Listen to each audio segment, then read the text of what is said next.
आज की क्लास में हम यूपी स्पेशल जीके के अंतर्गत ऐसे टॉपिक्स, ऐसे क्वेश्चंस को कवर करने वाले हैं जहां से सीधे प्रश्न बनते हैं। तो आपको आज इस क्लास को आखिर तक देखना है, फिर आप पाओगे कि एग्जाम हॉल में यूपी स्पेशल जीके के अंतर्गत जो भी आपको क्वेश्चन देखने को मिलेगा, प्रश्न देखने को मिलेगा, वो आपका नहीं छूटेगा। तो बिना देर किए अपनी क्लास को शुरू करते हैं। हम यहाँ पर सबसे पहले कुछ राजकीय चिन्ह हैं उत्तर प्रदेश के, वो समझ लेते हैं।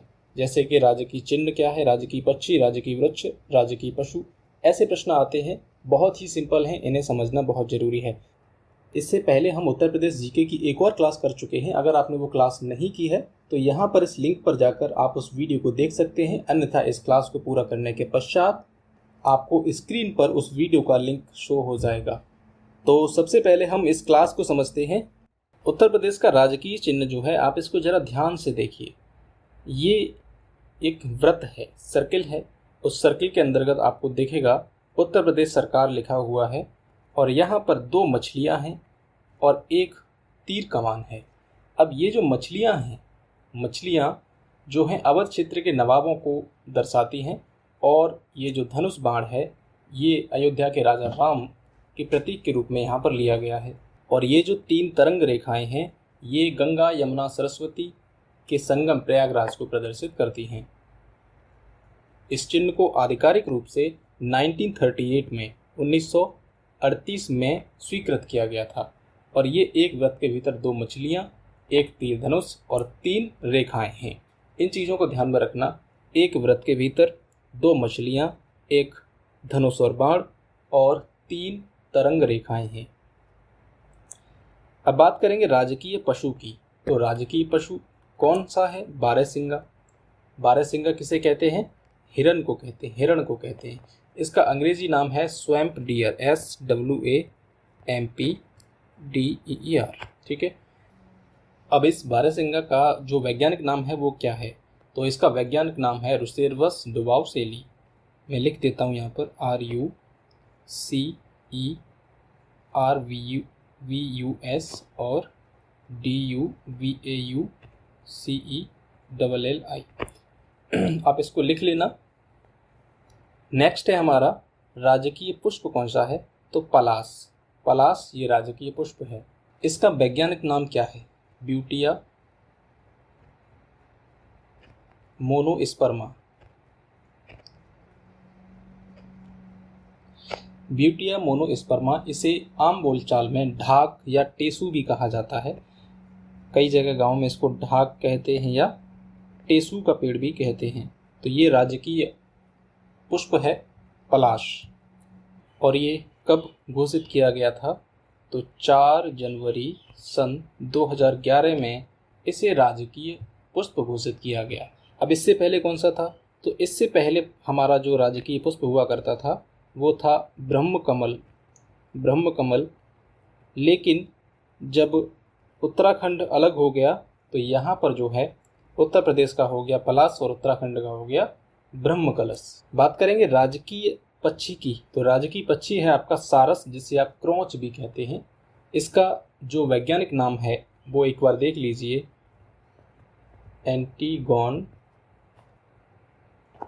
या फिर इसको ग्रस एंटीगोन भी कहा जाता है। सारस दुनिया का सबसे बड़ा उड़ने वाला पक्षी है और इसकी जो हाइट होती है 5 से 6 फीट के आसपास होती है। और ये आपको हमेशा जोड़े में देखने को मिलेंगे।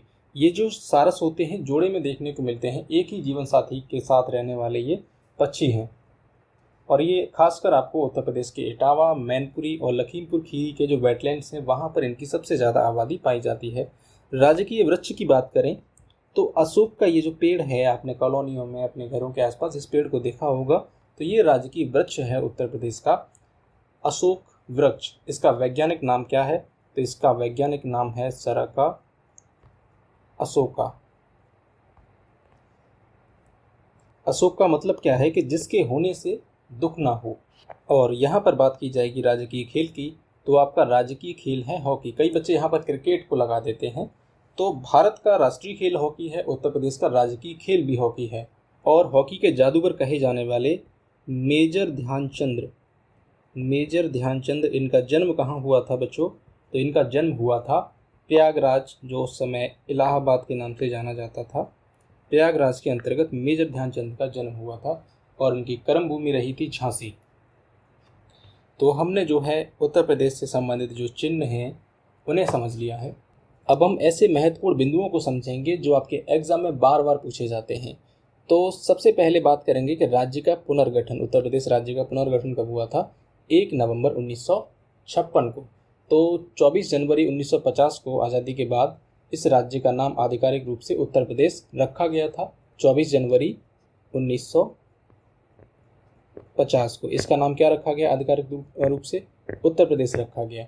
और इस दिन की याद में हर साल 24 जनवरी को उत्तर प्रदेश का स्थापना दिवस मनाया जाता है। ये राज्य का नाम यहाँ पर है। अब जब राज्य का नाम ये 1950 में रखा गया, उसके बाद में राज्यों का पुनर्गठन होता है। आपने देखा होगा भाषा के आधार पर राज्य के पुनर्गठन हुए, तो उसी क्रम में उत्तर प्रदेश का भी पुनर्गठन हुआ 1 नवंबर 1956 को। इसका पूर्व नाम क्या है? तो इसे पहले संयुक्त प्रांत के नाम से जाना जाता था। ब्रिटिश काल में इस क्षेत्र को क्या कहा जाता था? संयुक्त प्रांत या फिर यूनाइटेड प्रोविंस। इसे मुख्य रूप से आगरा और अवध वाले एरिया को गिना जाता था उसमें। राज्य की राजधानी कौन सी है? तो राजधानी लखनऊ है। राज्य का विभाजन कब होता है? तो 9 नवंबर सन 2000 को 13 डिस्ट्रिक्ट काट दिए जाते हैं उत्तर प्रदेश से और एक नया स्टेट बनाया जाता है उत्तरांचल, जिसे बाद में उत्तराखंड कहा गया। मतलब ये जो उत्तराखंड है 9 नवंबर सन 2000 से पहले उत्तर प्रदेश का पार्ट हुआ करता था, लेकिन 9 नवंबर सन 2000 के बाद 13 डिस्ट्रिक्ट यूपी से काटकर उत्तरांचल को बनाया गया। अब देखिए एनसीआर में उत्तर प्रदेश के कितने ज़िले हैं? नेशनल कैपिटल रीजन एनसीआर में उत्तर प्रदेश के टोटल 8 ज़िले हैं। 8 ज़िले उत्तर प्रदेश के हैं, जिसमें मेरठ, गाज़ियाबाद, गौतम बुद्ध नगर, बुलंदशहर, हापुड़, बागपत, मुजफ्फरनगर और शामली। ये 8 डिस्ट्रिक्ट हैं जो एनसीआर के अंतर्गत आते हैं। राज्य के क्षेत्रफल की बात करें तो 2,40,928 स्क्वायर किलोमीटर, जो कि भारत के टोटल क्षेत्रफल का 7.33% है। क्षेत्रफल के अनुसार राज्य का पूरे देश में कौन सा स्थान है? तो चौथा स्थान है।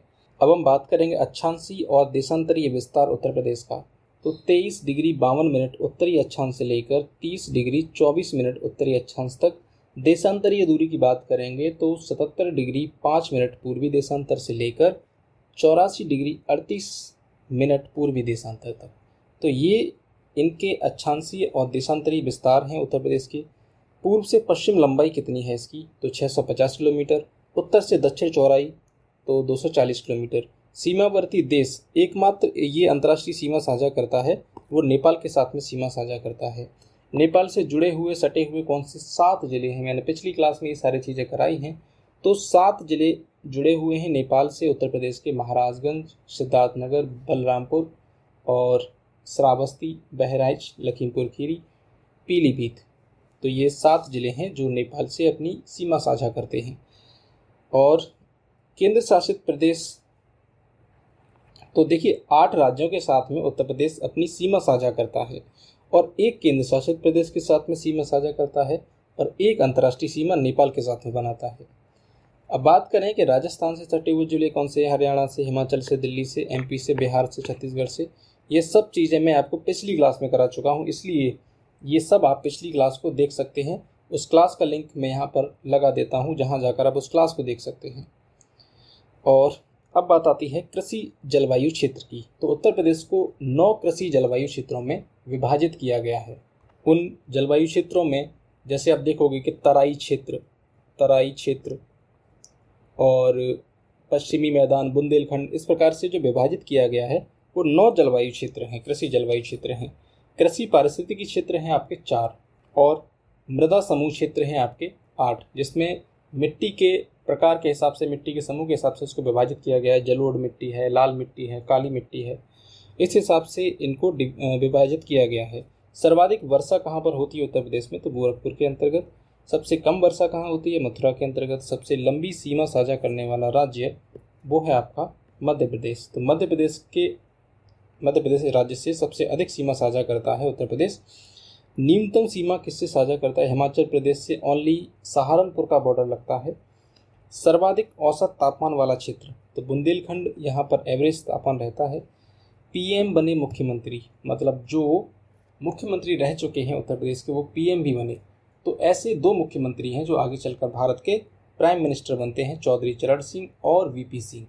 ये भारत के 5वें प्रधानमंत्री बने, 5वें चौधरी चरण सिंह, और वीपी सिंह बने भारत के 7वें प्रधानमंत्री। सीएम बने विधानसभा अध्यक्ष, जो पहले विधानसभा में अध्यक्ष थे वो बाद में सीएम बने, जैसे बाबू बनारसी दास और श्रीपति मिश्र। उत्तर प्रदेश में कब राष्ट्रपति शासन लगा? पहली बार राष्ट्रपति शासन कब लगता है?